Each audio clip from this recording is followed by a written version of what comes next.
जी बिस्मिल्लाहिर्रहमानिर्रहीम, अस्सलाम वालेकुम। मैं हूं बिलाल अहमद। उम्मीद है आप सब खैरियत से होंगे। बहुत सारे लोगों ने कमेंट सेक्शन में एक बार फिर ये पूछा है कि मैं उनको तफसीलात से आगाह करूं कि बानी MQM की तकारीर पर जो पाबंदी आयद है, लाहौर हाई कोर्ट में एक केस ज़ेर समात है। इस सिलसिले में कोई पेशरफ्त है या नहीं, कोई खुशखबरी आने वाली है या फिर मायूसी ही मायूसी है।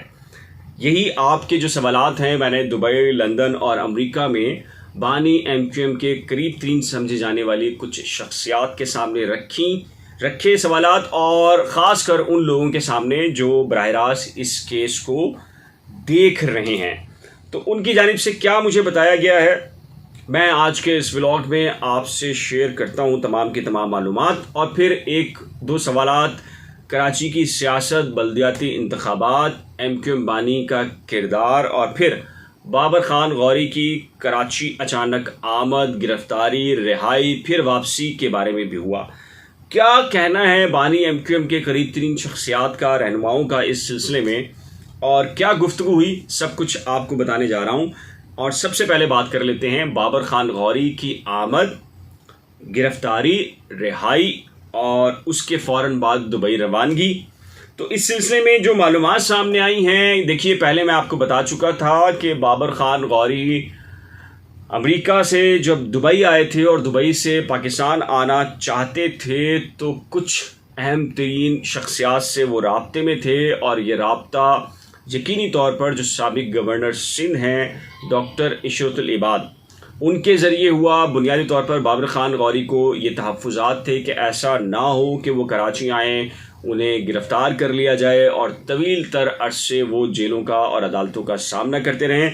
तो बाबर खान गौरी को कहा गया था कि वो पहले कराची आएँ, फिर बैठ के देखते हैं कि इसके माइनस प्लस महाजिर इत्तेहाद के हवाले से या बानी MQM के किरदार के हवाले से क्या हो सकते हैं, क्या नहीं हो सकते। और इस सिलसिले में पहले बाबर खान गौरी ने 2 केसेस में ज़मानतें ली, लेकिन फिर आपको पता है कि तीसरा केस सामने आया, गिरफ्तारी हुई।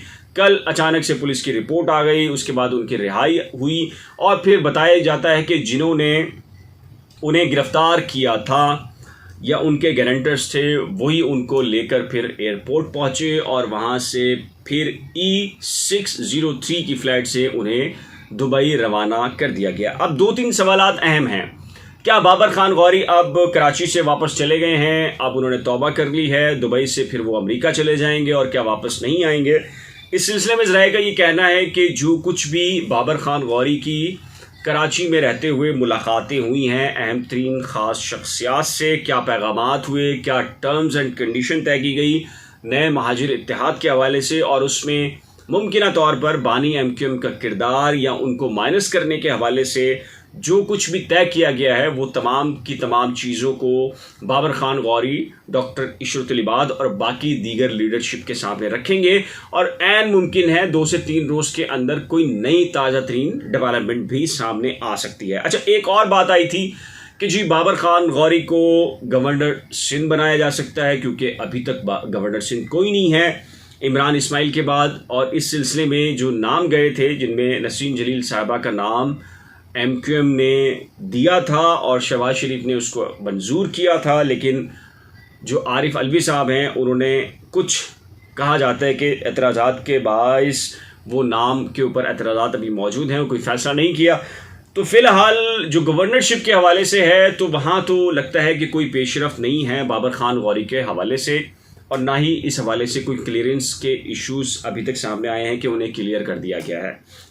जो बुनियादी तौर पर जो चीज़ें सामने आई हैं वो मुमकिन तौर पर एक नए महाजिर इत्तेहाद और इस कॉस के ऊपर के जो शहरी सिंध है उसके अंदर जो बैलेंस है, जो दही सिंध को काउंटर करता है, यानी कि एक सिंधीज़म का नैरेटिव और एक महाजिरिज़म का नैरेटिव, जो चीज़ें बैलेंस होती हैं, जो आउट हो चुका है, उसको बराबर करने के लिए कोई एक्सरसाइज हो सकती है। लेकिन इस पूरी एक्सरसाइज में बानी MQM का किरदार क्या होगा, इसको माइनस करने के हवाले से चीज़ें तय की गई। और यही सवाल मेरा MQM लंदन की क़यादत के सामने भी था कि जी पहले केस पे अलग से बात करते हैं, बानी MQM का जो किरदार या जो बाबर खान गौरी या डॉक्टर इशरतुल इबाद जो नई एक्सरसाइज करने जा रहे हैं, तो इसमें इस हवाले से जो MQM लंदन है उनका क्या मौक़िफ़ है। तो उनका दो टोक में ये कहना है कि माइनस के हवाले से कोई बात ही नहीं हो सकती कि बानी एमक्यूएम को माइनस कर दें। और जब से माइनस किया गया है, आप देख लीजिए, दही सिंध और जो शहरी सिंध के दरमियान जो बैलेंस था वो बुरे तरीके से मुतासर हुआ है। उसके नतीजे के अंदर लसानी फसादात भी हुए हैं। इस पर एक अलग से व्लॉग करेंगे, बताऊंगा मैं क्या फसादात के पीछे क्या कहानी है।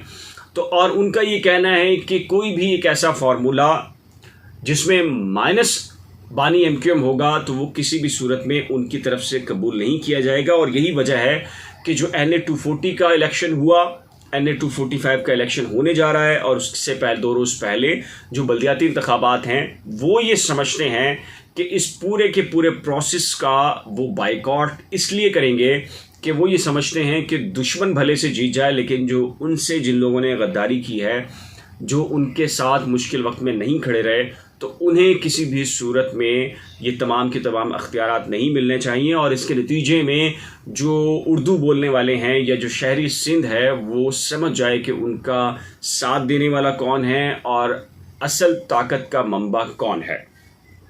तो ये तो वो सूरत हाल है जो बानी एमक्यूएम के जो हामी सपोर्टर्स या लीडरशिप है उनका ख्याल है। अच्छा, अब आते हैं केस की तरफ।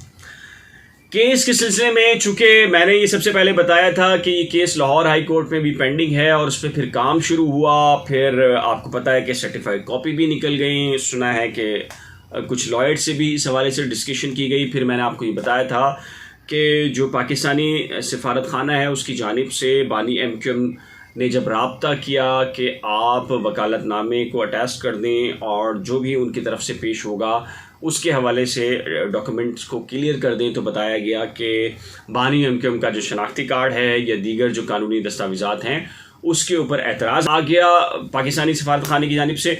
अच्छा, अब ये कहना है जो एमक्यूएम लंदन की क़यादत है कि वो डे 1 से इस सिलसिले में प्रोग्रेस कर रहे हैं, लेकिन कुछ ऐसे डॉक्यूमेंट्स होते हैं जैसे शनाख्ती कार्ड है या कुछ ऐसे और डॉक्यूमेंट्स होते हैं जिनको हासिल करने के लिए डेफिनेटली एक अरसा और वक्त दरकार होता है। और वो ये समझते हैं कि तमाम तर प्रोसेस करने के बाद उन्होंने वो तमाम तर डॉक्यूमेंट्स को हासिल कर लिया है जो कि सिफारत खाने को मतलूब हैं इस मामले में।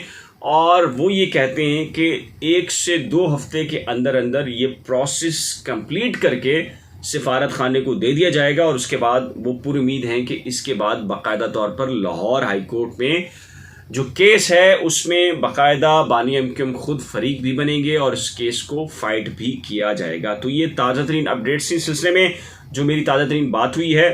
अब अगर बात करें कि कराची में जो बल्दियाती इंतखाबात हैं और उससे पहले ये जो हैदराबाद के अंदर हैदर काका का मर्डर हुआ और फिर सिंधी और पठान फसादात हुए हैं, इस पर कुछ लम्हात के बाद एक व्लॉग करूंगा और आपको बताऊंगा कि इनके पीछे क्या कहानी है और क्या ये कहानी या फसादात कहीं जाकर रुकेंगे या फिर इन सिलसिले में ये कोई पेशगोई है, कोई रिपोर्ट्स हैं कि ये फसादात बढ़ते चले जाएंगे। इनको कैसे रोका जा सकता है, अगले व्लॉग में इस पर शेयर करेंगे। इस सिलसिले में आपकी कोई कीमती राय हो तो नीचे दिए गए कमेंट सेक्शन में अपनी कीमती राय का इजहार जरूर कीजिएगा। एक नए व्लॉग के साथ जल्द मिलेंगे, लेकिन उससे पहले रिक्वेस्ट है कि अगर आपने मेरे YouTube चैनल को अभी तक सब्सक्राइब नहीं किया तो बराए करम सब्सक्राइब, वीडियो को शेयर, लाइक और बेल आइकन को लाजम प्रेस कीजिएगा। अल्लाह हाफिज़।